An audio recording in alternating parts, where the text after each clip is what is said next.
Speaker. Alfred Naro. E te manawa I te whakawā tēnā koe. Huri no I te whare paramata nge ngā mihi ki te mema katoa.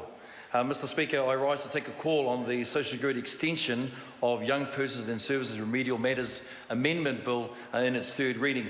Mr. Speaker, can I acknowledge that with rangatahi and young people that we work with, even in our communities, I hold the cup of Matapo School out in West Auckland, and the role that they play, and also too, I was gifted from a rangatahi, knowing that some of the work that we're doing that's included in this bill from Ana Haere Harris, and this is part of a young enterprise scheme and work that she's doing to make a difference in her life as well. And so, Mr. Speaker, I want to acknowledge these gifts because they are working with young people. They're talking about the aspirations that they have for the future of their lives, Mr. Speaker. Mr. Speaker, the intent of this bill is very much in that vein. The previous speaker talked about the things that the government wasn't doing, and when you're in opposition, it can be a speech about all risk and no responsibility. And we know that when you are in government, you have to look at the track record of the responsibility that we're taking, Mr. Speaker.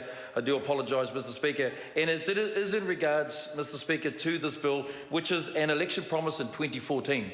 And part of that, Mr. Speaker, is that I was in the Select Committee in the 50th Parliament, where we had young people from the Dingwall Trust and others that came to talk about the challenges that they had, Mr. Speaker, when the opportunities, when they came out of state care at the age of 17, when they needed extra support in order to guide them through their transition into adulthood, into employment and into forms of training.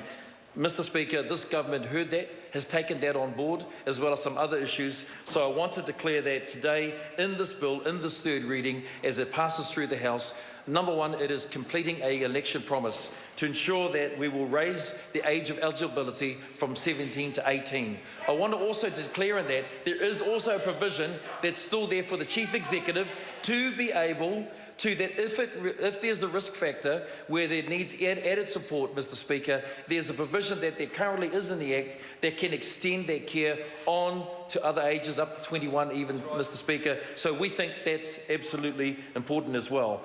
Mr. Speaker, $61.2 million over 4 years is significant. It's to provide the ability for 44 youth services to ensure that they have a wraparound support.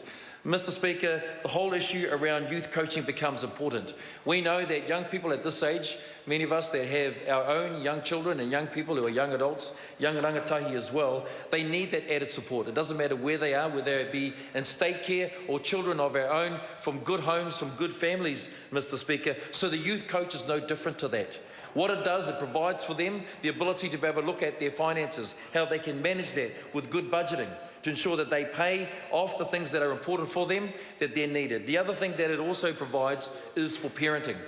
Mr. Speaker, that's quite critically important. We know that for all of us that have been in the role of being parents, that are still in the roles of being parents, that it's not something that you automatically sort of wake up and you have your children and that you are an automatically good parent. You have to learn this along the way. This is an important role that coaching plays. This is not some overbearing role of responsibility. Instead, it's support that we think that's critically important to that as well. Mr. Speaker, I think it's also important to note that the reasons why we are intervening early, the Productivity Commission's report quite clearly stated that number one, we need to target our approach.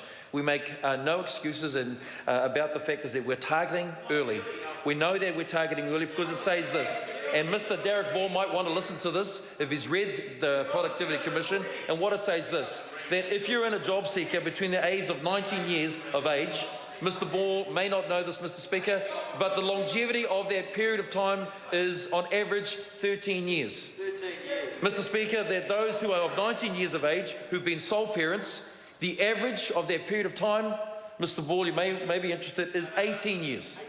18 years. Mr. Speaker, the speeches on the other side have said that if we are taking our roles of responsibility to care for our young in their times of need, then we should show some responsibility, and that's what we're doing, Mr. Speaker. We're giving them a wraparound approach with a life coach. We're going and intervening early. We're putting support services for those youth services that do make a difference. We think that's significant because our desire through this legislation is that all young people, even young people like Ana Haere Harris, who has a dream and a desire to be able to fulfill the ability to be able to, her desires and dreams to one day own her own business, right? These are the same dreams and desires that we have for our young people, our rangatahi as well. Mr. Speaker, we believe that this bill is part of the process, part of the way that we believe will make a difference. Mr. Speaker, I commend this bill in its third reading to the House.